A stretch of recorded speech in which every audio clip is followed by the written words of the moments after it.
अस्सलाम वालेकुम नाजरीन, उम्मीद है आपको हमारी वीडियोस पसंद आती होंगी। बर वक्त वीडियोस देखने के लिए सब्सक्रिप्शन के बटन को प्रेस करें और बेल आइकन को दबाना मत भूलें। आइए चलते हैं अपने बकिया हिस्से की तरफ। आमिर और मैं लेबॉर्ट्री को उड़ाने का प्लान डिस्कस कर रहे थे। आमिर कहने लगा, अगर फर्ज कर लिए कि जब हम लेबॉर्ट्री वाली बैरिक की तरफ जाएंगे अंदर दोनों साइंसदान मौजूद ना हुए या इनमें से सिर्फ एक मौजूद हुआ, तो इस सूरत हाल में हमें क्या हिकमत अमली तैयार करनी होगी। ऐसी सूरत में हमें बम लगाए बगैर वापस आ जाना होगा, क्योंकि फसाद की असल जड़ तो दोनों साइंसदान है जिनके दिमागों में न्यूक्लियर रॉकेट का फार्मूला महफूज है। अगर हम इन्हें हलाक नहीं करते तो लेबॉर्ट्री को तबाह करना बेसूद होगा। ऐसी सूरत में हमें दूसरे दिन भी जाना पड़ेगा, इसके सिवा कोई चारा नहीं है। ये हमारी सबसे बड़ी मजबूरी थी। हम सिवाय ये दुआ मांगने के आज रात लेबॉर्ट्री में दोनों चीफ साइंसदान यानी डॉक्टर रघुपति और इसके असिस्टेंट डॉक्टर कमलावती मौजूद हो और कुछ नहीं कर सकते थे। हमने अपने अपने हिस्से के मार्कर टाइम बम पिस्तौल धोती के ढक में छुपा कर रख लिए, कमांडो चाकू हाथों में पकड़ लिए और रात गहरी होने का इंतजार करने लगे। मैंने कहा, यह भी याद रखना कि बम लगाने के बाद हमें जितनी जल्दी हो सके टारगेट से अलग होना है और हम नीचे जयगढ़ घाट से गुजर कर आगे जंगल में दाखिल हो जाएंगे। रत्नागिरी के साहिली शहर तक जितनी दूर जा सके हमें निकल जाना होगा। अगर हम रत्नागिरी बंदरगाह पर पहुंचने में कामयाब हो जाते हैं तो वहां से हमें दिन के वक्त केरला की जाने वाली कोई न कोई स्टीमर मिल जाएगी। अगर फर्ज कर लिया कि हम टारगेट पर किसी वजह से एक दूसरे से बिछड़ जाते हैं तो हमें कोशिश करके रत्नागिरी तक पहुंचना होगा। हम में से जो पहले वहां पहुंचेगा वो दूसरे का इंतजार करेगा। ठीक है, आमिर ने कहा। मैंने कोठरी से बाहर निकल कर देखा, आसमान पर तारे निकले हुए थे। तारों से मैंने अंदाजा लगाया कि अभी आधी रात नहीं गुजरी। आधा घंटा हम कोठरी के अंदर बैठे ही एक दूसरे से बातें कर रहे थे। जब मैंने महसूस किया कि अब हमें एक्शन शुरू कर देना चाहिए, इसका वक्त हो गया है, मैंने आमिर से कहा, चलो। आमिर जल्दी से उठ खड़ा हुआ। हम दोनों कोठरी से बाहर निकल आए। आसमान पर तारे चमक रहे थे। इनकी हल्की नीली रोशनी में जंगल के दरख्त और झाड़ियां नुमाया तौर पर नजर आ रहे थे। हम एक दूसरे से फासला डालकर चल रहे थे। ये हम दोनों कमांडोज की वहाँ आखिरी रात थी।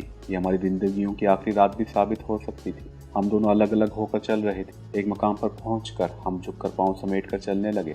इसके बाद जंगल का वो खतरनाक इलाका शुरू हो गया जहाँ हमें रिंग कर चलना था। हम औंधे लेट गए और कोहनियों के बल आहिस्ता आहिस्ता रिंग कर फासला तय करने लगे। टारगेट के आसपास का इलाका हमारा देखा पाला था। बादल छट जाने के बाद खुले आसमान पर सितारे खूब चमक रहे थे। इनकी धीमी धीमी रोशनी में दरख्तों झाड़ियों के खाके साफ दिखाई दे रहे थे। खारदार बाढ़ से 50 फुट के फासले पर पहुंचकर हम रेंगते हुए एक दूसरे से आकर मिल गए। अब हम एक दूसरे के पीछे रेंग रहे थे। हमें मालूम था कि हमें कहाँ जाना है। हर चीज़ की निशानदही हो चुकी थी। अब आमिर को किसी अलग झाड़ी में पीछे रहकर छुपने की ज़रूरत नहीं थी। उसे मेरे साथ ही सुरंग में से गुजरकर अंदर टारगेट तक पहुंचना था। मैं आगे आगे था। खारदार तारों वाली दीवार हमें वाज़ेह तौर पर दिखाई देने लगी थी। हम बाईं तरफ से होकर झाड़ियों की ओट में रेंगते हुए इस झाड़ी के करीब पहुंच गए जहां से हमने सुरंग में उतरना था। अचानक हमें कदमों की आहट सुनाई दी। हम तड़प कर जल्दी से इधर उधर झाड़ियों में छुप गए और दम साध कर झाड़ियों की शाखों में से देखने लगे। कदमों की आहट करीब आ रही थी। हमें सिगरेट के तंबाकू की बू महसूस हुई। फिर किसी के हल्के से कहके की आवाज़ सुनाई दी। किसी ने दूसरे से कुछ कहा जो साफ सुनाई न दे सका। ये पुलिस कमांडो फोर्स की पेट्रोल पार्टी थी। मैं और आमिर अलग अलग झाड़ियों में सांस रोके बिल्कुल सख्त होकर बैठे थे। अंधेरे और सितारों की मध्यम रोशनी में 4 आदमियों के खाके उभरे। ये पुलिस फोर्स की पेट्रोल पार्टी के 4 सिपाही थे। इनमें से एक सिपाही सिगरेट पी रहा था। सिगरेट का सुर्ख गुल अंधेरे में 2-1 बार चमक कर गायब हो गया। 4 सिपाही बातें करते करते आहिस्ता आहिस्ता हमारे आगे से गुजर गए।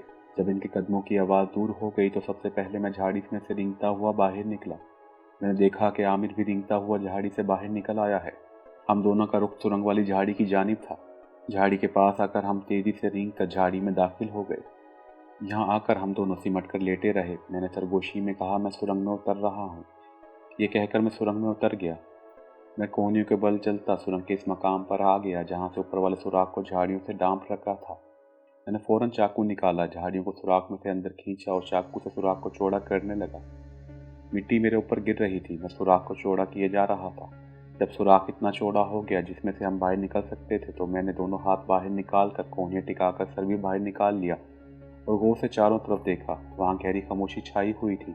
बैरिक के बाहर धीमी रोशनी वाला इकलौता बल्ब रोज की तरह रोशन था। दरमियान वाली बड़ी बैरिक के रोशनदान भी रोशन थे।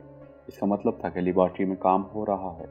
जब मुझे तसल्ली हो गई कि आसपास कोई गार्ड या संतरी वगैरह नहीं है तो मैं सुराख में से बाहर निकल कर ज़मीन पर ही औंधे लेट गया। मेरे पीछे आमिर भी सुराख में से निकलकर बाहर आ गया। हम खारदार तारों वाली दीवार से 1.5 फुट आगे अंदर की तरफ थे। पेट्रोल पार्टी के बारे में हमें मालूम था कि वो अब कम से कम आधे पौने घंटे के बाद वहाँ राउंड लगाने आएगी। मैंने लेटे लेटे आमिर के कान के पास मुँह लाकर सरगोशी में कहा, मैं दरमियान वाली बैरिक की तरफ जा रहा हूँ, तो मेरे पीछे पीछे आओ। बैरिक के पास जाकर तुम एक तरफ रुक कर छुप जाओगे, लेकिन अपनी नज़रें मुझ पर रखोगे। मैं बैरिक के अंदर झांक कर देखने की कोशिश करूँगा। इसके बाद तुम्हें सिग्नल दूंगा। अगर मैंने ऑल क्लियर का सिग्नल दिया तो तुम फ़ौरन बैरक की तरफ वाली दीवार की तरफ निकल जाओगे और वहाँ बम लगाकर हर टाइम बम की कैप 2 दफ़ा दबा दोगे। इस काम से फारिग होते ही तुम अपने तौर पर सुरंग की जानिब वापस आ जाओगे। मैं बैरक की दीवार की बाई जानिब बम लगाऊंगा। ओके, जाओ। हम आगे बढ़े। हम तेज़ी से रेंग रहे थे। वहाँ अंधेरा था। अंधेरे की वजह से हम किसी को नज़र नहीं आ सकते थे, फिर भी हम एक एक सेकंड ज़ाया नहीं करना चाहते थे। बैरक की दीवार के करीब पहुंचकर आमिर एक तरफ ऊंची घास में छुप गया। यहाँ से मैं आगे बढ़ा। बैरक के रोशनदान में से रोशनी आ रही थी, मगर अगली दीवार में कोई खिड़की वगैरह नहीं थी। मैं दीवार के साथ रेंगता हुआ दूसरी तरफ आ गया। यहाँ मुझे बैरक के अंदर से आदमियों से बातें करने की एक दोबारा आवाज़ सुनाई दी। फिर ऐसी मशीन की आवाज़ आई जैसे किसी शय को ठोका जा रहा हो। मशीन की आवाज़ रुक गई। मैंने सर उठाकर दीवार को देखा। वो खिड़की ज़मीन से 4-4.5 फुट ऊंची थी। इस खिड़की के शीशे में से रोशनी आ रही थी। खिड़की बंद थी। मैं दीवार के साथ लगकर खड़ा हो गया और आहिस्ता आहिस्ता खिड़की की तरफ खिसकने लगा। खिड़की के पास जाकर मैंने इसका पर्दा आगे करके बंद खिड़की के शीशे में से अंदर निगाह डाली। अंदर 3-4 बल्ब रोशन थे। काफ़ी रोशनी हो रही थी। इस रोशनी में मुझे लंबे लंबे सफ़ेद कोट में मलबूस 6-7 आदमी नजर आए। 3 आदमी पैनल रखे कंप्यूटरों के आगे बैठे थे। 2 आदमी दीवार पर लगे शीशे के डायलों के आगे खड़े नोटबुक पर कुछ नोट करते जा रहे थे। 2 लंबे कोट वाले साइंसदान एक मेज़ पर आमने सामने झुके शीशे की नलकियों में से कोई सियाल महलूल डालकर आहिस्ता आहिस्ता हिलाकर देख रहे थे। मैंने इन्हें फ़ौरन पहचान लिया। इनमें से एक बूढ़ा चीफ साइंसदान डॉक्टर रघुपति था और दूसरा इसकी असिस्टेंट डॉक्टर कमलावती थी। दोनों के चेहरे लेबॉर्ट्री की तेज़ रोशनियों में मैं साफ तौर पर देख रहा था। मैं वहीं बैठ गया और रेंगता हुआ पीछे की तरफ आ गया। यहाँ से मुझे वो झाड़ी और ऊंची घास नजर आ रही थी जिसके अंदर कमांडो आमिर छुपा हुआ था और मेरे सिग्नल का बेताबी से इंतजार कर रहा था। मैंने इस तरफ हाथ उठाकर अंधेरे और तारों की धीमी रोशनी में हाथ को हिलाते हुए खास सिग्नल दिया, जिसका मतलब था ऑल क्लियर। ये भी था कि दोनों साइंसदान टारगेट पर मौजूद हैं। इसके साथ ही मैं तेजी से एक तरफ को रेंगता हुआ लेबॉर्ट्री की मशक़ी दीवार की तरफ चला गया। आमिर भी इस वक्त झाड़ियों में से निकल आया और तेजी से कोनियों के बल रेंगते हुए लेबॉर्ट्री की मगरबी की दीवार की तरफ घूम गया। हम दोनों अपने अपने टारगेट में जाकर एक दूसरे की नज़रों से ओझल हो गए थे। अब हमें एक दूसरे को कुछ कहने और किसी किस्म के सिग्नल देने की ज़रूरत नहीं थी। अब हमें अपने अपने बम लगाकर अपने तौर पर वहाँ से निकलकर सुरंग की तरफ जाना था। मैं लेबॉर्ट्री की दीवार के बिल्कुल साथ लगकर औंधा लेटा हुआ था। मैंने धोती के ढकने से मार्कर टाइम बम निकालकर अपने सामने घास पर रख लिए थे। सबसे पहले मैंने सामने वाली दीवार के साथ 2 मार्कर बम इस तरह लगा दिए कि वो दीवार के साथ उगी हुई घास में छुप गए थे। ये बम दीवार की बुनियादों के पास लगाए गए थे और इन्होंने फटकर लेबॉर्ट्री की दीवारों को रेजा रेजा करके लेबॉर्ट्री के साइंसदानों समेत फिजा में मुंतशिर कर देना था। 2 बम लगाने के बाद मैं रेंगता हुआ आगे बढ़ा। 2 फुट के फासले पर मैंने मजीद 2 टाइम बम जो मार्कर पेंसिल बम की शक्ल में थे दीवार के साथ घास के खोशों के पीछे लगा दिए। पहले दोनों बमों की कैप को 2 दफ़ा दबाकर मैंने टाइम फ्यूज ऑन कर दिए थे। इस तरह मैंने दूसरे 2 बमों के भी कैप दबाकर इनके टाइम फ्यूज ऑन कर दिए। इसी तरह मैंने मजीद 2 बम दीवार के कोने के पास चिस्पा कर दिए। अब मेरा मिशन ख़त्म हो गया था। अपने हिस्से के 6 टाइम बम मैंने लेबॉर्ट्री की अगली दीवार के साथ नीचे करके चिस्पा कर दिए थे। टाइम फ्यूज भी ऑन कर दिया था और उल्टी गिनती शुरू हो गई थी। 2 घंटे के बाद इन बमों को फट पड़ना था। अब मुझे वापस जाना था। मैं तेजी से वापस मुड़ा और गीली घास पर औंधा लेटा कोनियों के बल सुरंग के दहाने की तरफ भीगने लगा। मैं सुरंग के पास पहुंच गया। मैंने तेजी से अपने जिस्म का रुख बदल लिया। मैंने सुरंग के सुराख में अपनी दोनों टांगें डालकर देखी। फिर गर्दन तक सुरंग में उतर गया और लेबॉर्ट्री की बैरक की तरफ आंखें फाड़ फाड़ कर देखने लगा। आमिर अभी तक वापस नहीं आया था। मैं हैरान था कि इसने इतनी देर क्यों लगा दी है। इस वक्त तक इसे वापस आ जाना चाहिए था। अचानक मुझे आमिर मगरबी दीवार की ओर में से रेंगकर बाहर निकलता दिखाई दिया। आमिर मगरबी दीवार से 15-20 फुट तक आगे निकल आया था। सुरंग से लेबॉर्ट्री वाली बैरक का फासला ज़्यादा से ज़्यादा 40 फुट तक का होगा। तब एक ऐसी बात हो गई जिसके बारे में मैंने और आमिर ने कभी सोचा भी नहीं था। जैसे ही आमिर रेंगता हुआ लेबॉर्ट्री की दीवार से 15-20 गज आगे खुली जगह में आया, अचानक सामने वाली बैरक का दरवाज़ा खुला और अंदर से 2 कमांडो सिपाही बातें करते बाहर निकल आए। आमिर वहीं दुबक गया, लेकिन दरवाज़ा खुलने से अंदर की रोशनी बाहर पड़ी थी और इस रोशनी में एक सिपाही ने आमिर को रेंगते हुए देख लिया था। इसने वहीं से सब मशीन गन तानी चीख कर हाल्ट किया और छलांग लगाकर दौड़ता हुआ आमिर के सर पर पहुंच गया। दूसरा सिपाही भी दौड़ता हुआ वहां आ गया। एक सिपाही ने मशीन गन की नाली आमिर के सर के साथ लगा दी। दूसरे ने आमिर की गर्दन दबोच कर उठा लिया। मेरी आंखों के सामने एक सारा खौफनाक ड्रामा हो रहा था और मैं कुछ नहीं कर सकता था। मेरे पास ऑटोमेटिक पिस्तौल ज़रूर था, लेकिन इससे पहले कि पिस्तौल निकाल कर मैं फायर करता, दोनों कमांडो सिपाही आमिर को पकड़कर सामने वाली बैरिक के अंदर घसीटते हुए ले गए। अगर मैं फायर भी करता तो इतनी दूर ज़्यादा से ज़्यादा एक सिपाही को मार सकता था, जबकि दूसरा सिपाही एकदम फायर खोलकर वहाँ पर मौजूद पूरी कमांडो फोर्स को होशियार कर सकता था। और फिर ना सिर्फ ये कि मैं भी पकड़ा जाता, बल्कि ऐन मुमकिन था कि मेरा मिशन भी नाकाम हो जाता, क्योंकि बैग वक्त 2 गैर मुल्की जासूसों का टारगेट पर पकड़ा जाना कोई आम बात नहीं थी। मुमकिन था कि हमने कोई ज़रूर तकलीफ कार्रवाई की होगी और वो हमारे लगाए हुए बम भी तलाश कर लेते। अब मुझे एक ही फिक्र थी कि वहशियाने आदियत से घबरा कर आमिर रात फाश न कर डाले, लेकिन मेरा दिल कहता था कि आमिर एक मुहिब वतन कमांडो है, वो खुद मर जाएगा लेकिन ज़बान नहीं खोलेगा। जैसे ही सिपाही आमिर को घसीटते हुए बैरिक के अंदर ले गए, मैंने फौरन सर सुरंग के अंदर किया और सुरंग में से उल्टा रेंगता हुआ बाहर निकला और जंगल की तारीकी में एक तरफ को दौड़ने लगा। जंगल के अंधेरे और दरख्तों की शाखों की रुकावटों को हाथों से परे हटाता मैं अंधाधुंध भागा जा रहा था, ताकि वक्त से पहले पुलिस की पार्टी आमिर के साथियों की तलाश में बाहर न निकल पड़े और मैं टारगेट से जितनी दूर निकल सकता था निकल जाऊं। ये भी देखना चाहता था कि मेरे लगाए हुए बम फटते हैं या मुझे मिशन में कामयाबी होती है या नहीं। कहीं ऐसा तो नहीं होगा आमिर दुश्मन की दी जाने वाली अजीतों से घबरा कर ये बता दे कि हमने बम कहाँ लगाए हैं और इनके सारे किए किराए पर पानी फूट जाए।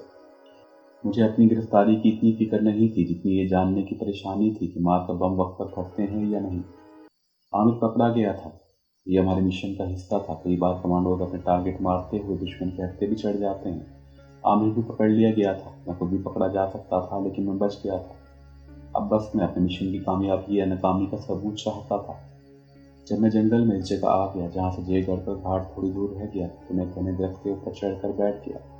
मैंने अपने आप को दरख्तों की शाखों में अच्छी तरह से छुपा लिया। मैं जानता था कि मुझे ज़्यादा इंतजार नहीं करना पड़ेगा।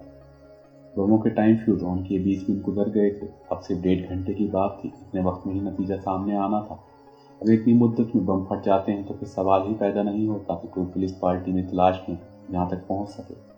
बम इतने ताकतवर थे और इतने ज़्यादा थे कि इनके फटने से आसपास की कोई शहर जिंदा सलामत नहीं रह सकती थी। और अगर इतनी मुद्दत में बम नहीं फटते तो इसकी वजह यही हो सकती थी कि आमिर ने नाकाबिले बर्दाश्त अजियत से बचने के लिए दुश्मन को सब कुछ बता दिया हो और दुश्मन ने बम दीवार पर से उतार कर इन्हें नकारा बना दिया हो। इसके बाद मुझे वहाँ से फरार हो जाना था। कम से कम 1.5 घंटे तक मैं दफ्तर में ज़रूर छुपा रहना चाहता था। बमों के धमाकों की सूरत में आमिर का जिंदा रहना भी नामुमकिन था। इधर मैं ज़हनी कश्मकश में गिरफ्तार दरख्तों में छुपा हुआ था। दूसरी तरफ आमिर को पुलिस फोर्स कमांडोज ने ज़मीन पर लिटा कर इस पर वहशियाना तशद्दुद शुरू कर दिया था। वो इससे पूछ रहे थे कि वो किस मिशन पर प्रोजेक्ट में आया है और इसके साथ और कौन कौन है। पुलिस फोर्स सारी की सारी मौजूद थी। इन्होंने आमिर को पकड़ते ही मालूम कर लिया था कि वो मुसलमान है। आमिर को मालूम था कि वो इस लिबार्टी के साथ वाली बैरक में है, जिसकी दीवार पर हमने इंतहाई धमाका खेत बम लगाए हुए हैं और जिन्हें कुछ देर बाद फट कर इस सारे के सारे इलाके को निस्तनाबूद कर देना है। इसे यकीन हो गया था कि इसकी मौत यकीनी है। पुलिस की कमांडो फोर्स इस पर तशद्दुद ना भी करे तब भी इसका जिंदा बचना नामुमकिन था, क्योंकि बमों के फटने में 1.5 घंटा ही रह गया था और पुलिस इसे वहाँ से निकाल कर किसी दूसरी जगह नहीं ले जा सकती थी, क्योंकि ये लोग जंगल के ऐन बीच में बैठे थे। इन्हें इसी बैरिक में रहकर आमिर से मालूमात हासिल करनी थी और 1.5 घंटे बाद इनके सबके साथ इस बैरिक को भी फना हो जाना था। आमिर ने अपनी मौत को कबूल कर लिया था। वो खुश था कि वो अपने मिशन को पूरा करते हुए अपने पाक वतन की खातिर जान दे रहा है। इसे मौत में ही शहादत नसीब होगी। इससे अच्छी मौत और क्या हो सकती थी। अब आमिर की यही कोशिश थी कि पुलिस के सिपाहियों को किसी न किसी तरह कम से कम 1.5 घंटे तक इसी बैरिक में रखे, ताकि वो मेरी तलाश में बाहर न निकलें। इसी मकसद को सामने रखकर आमिर इन्हें बार बार यकीन दिलाने की कोशिश कर रहा था कि वो अकेला ही प्रोजेक्ट की जासूसी करने आया था। पुलिस फोर्स ने इससे कमांडो चाकू और ऑटोमेटिक पिस्तौल बरामद कर लिया था और इसे फर्श पर लिटाकर इसके जिस्म के कई हिस्सों को बिजली के झटके देने शुरू कर दिए थे। वो हर झटके के बाद आमिर से पूछते थे, तुम किस तकरीबी मिशन पर यहाँ आए थे और तुम्हारे साथी कहाँ कहाँ छुपे हुए हैं। आमिर हर बार यही जवाब देता कि मैं अकेला प्रोजेक्ट की सुराग रसानी करने आया था। मुझे कश्मीरी मुजाहिदीन की हाईकमान ने मालूम करने भेजा है कि जाओ जाकर सुराग लगाओ कि इस जगह खुफिया तौर पर किस किस्म के प्रोजेक्ट पर काम हो रहा है और मैं अकेला ही हूँ, मेरे साथ कोई मुजाहिद नहीं है। आमिर ये नहीं चाहता था किसी भी तरह से पुलिस का ख्याल इसके किसी साथी की तरफ जाए और इसकी तलाश में जंगल में भाग दौड़ शुरू कर दूँ। वो जानता था कि मैंने इसे गिरफ्तार होते देख लिया है और अब मैं जंगल से फरार होने से पहले कम से कम बमों के फटने तक ज़रूर किसी जगह छुप कर बैठा रहूँगा, ताकि वापस जाकर दुश्मन के एक पाकिस्तान दुश्मन प्रोजेक्ट की मुकम्मल तबाही और अपने मिशन की कामयाबी की रिपोर्ट दे सकूँ। इस बैरिक के अंदर पुलिस फोर्स का चीफ इंस्पेक्टर भी आ गया था।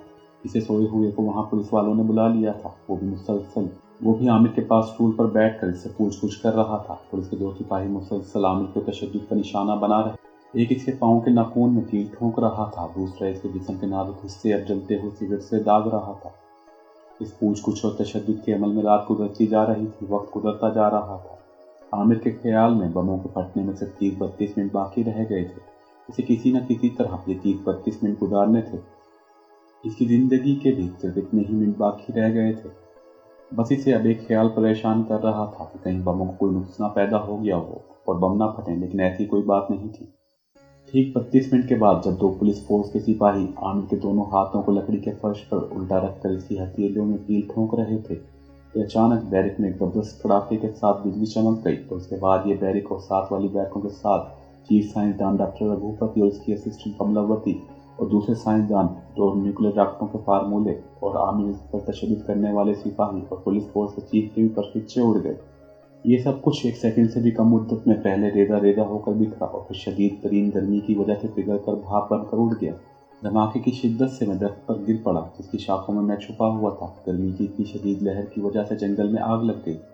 मैं गिरे हुए दरख्त में से निकलकर घाट की तरफ भागा और मैंने घाट पर पहुंचते ही समंदर में निकली हुई नहर में छलांग लगा दी।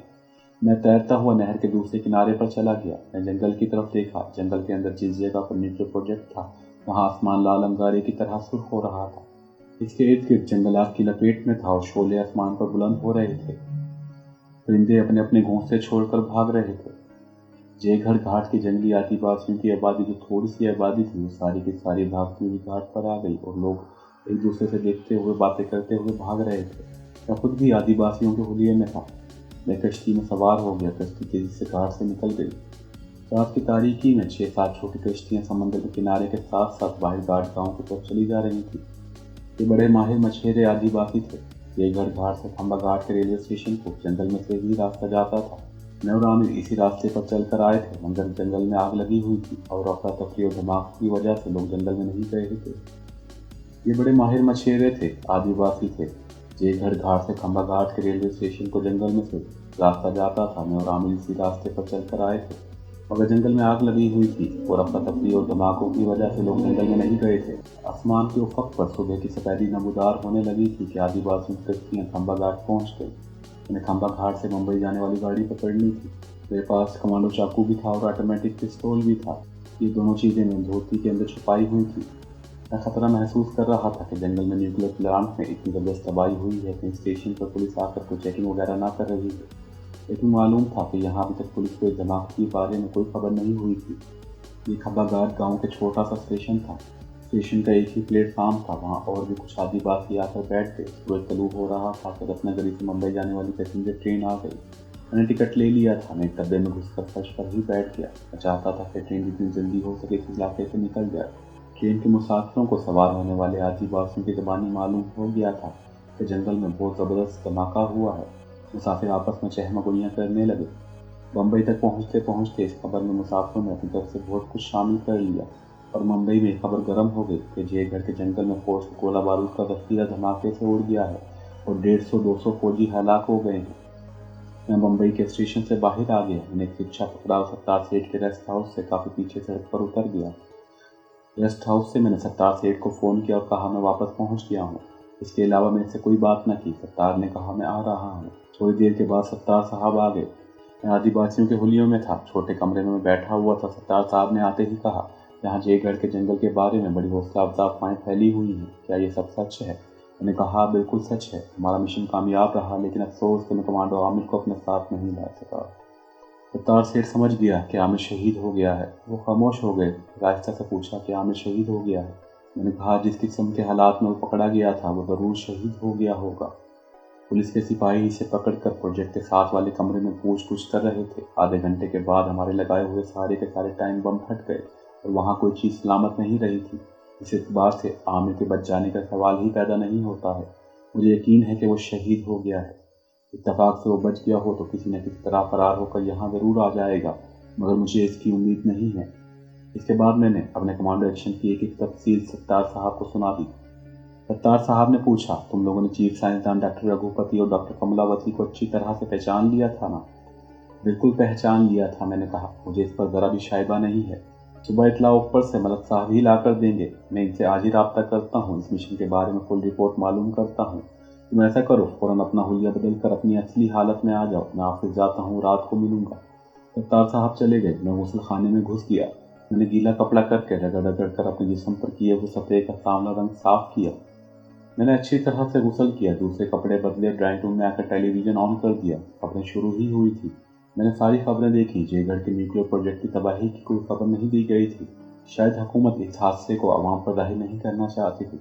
मैंने टेलीविज़न बंद किया और रोज़ का अखबार उठाकर पढ़ने लगा। मैंने सारा अखबार देखा, किसी जगह भी जयगढ़ के हादसे की खबर नहीं छपी थी।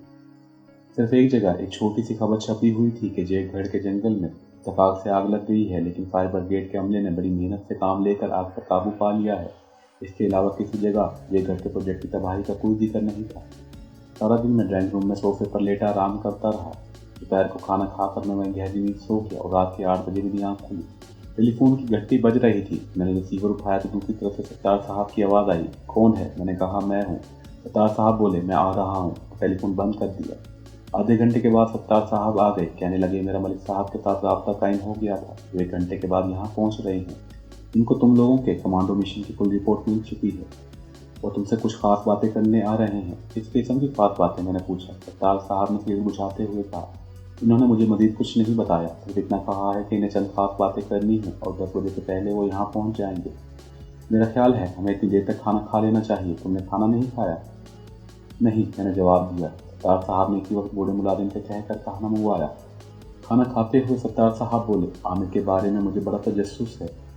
मैंने सत्तार साहब को आमिर के पकड़े जाने का पूरा वाक़या तफसील से बयान कर दिया। वो कहने लगे, इन हालात में तो आमिर का बच जाना मुश्किल नज़र आता है। बहरहाल मलिक साहब आ रहे हैं। उनको जो रिपोर्ट मिली है इसमें आमिर का भी कुछ जिक्र है या नहीं? हम खाना खाने से फारिग होकर बैठे ही थे कि बाहर से गाड़ी के हॉर्न की हल्की सी आवाज़ सुनाई दी। सत्तार साहब बोले, लगता है मलिक साहब की गाड़ी है। उठ कर बाहर निकल गए। वापस आए तो इनके साथ मलिक साहब भी थे। मैंने इनसे हाथ मिलाया। वो सोफे पर बिल्कुल मेरे सामने बैठ गए। फिर सत्तार भी सोफे पर इनके साथ बैठ गए। मलिक साहब ने वक्त ज़ाया किए बगैर असल बात पर गुफ्तगू शुरू कर दी। इन्होंने मुझसे कहा, जहाँ तक राम जी के मंदिर वाले भारत के न्यूक्लियर रॉकेट के प्रोजेक्ट की तबाही का सवाल है, वो मुकम्मल तौर पर निस्फ नाबूद हो गया है। इसमें असिस्टेंट साइंसदान डॉक्टर कमलावती के भी परखच्चे उड़ गए हैं। इसकी हमारी इंटेलिजेंस ने अपनी तौर पर तस्दीक कर दी है, लेकिन प्रोजेक्ट का असल सरगना और चीफ साइंसदान डॉक्टर रघुपति अभी जिंदा है।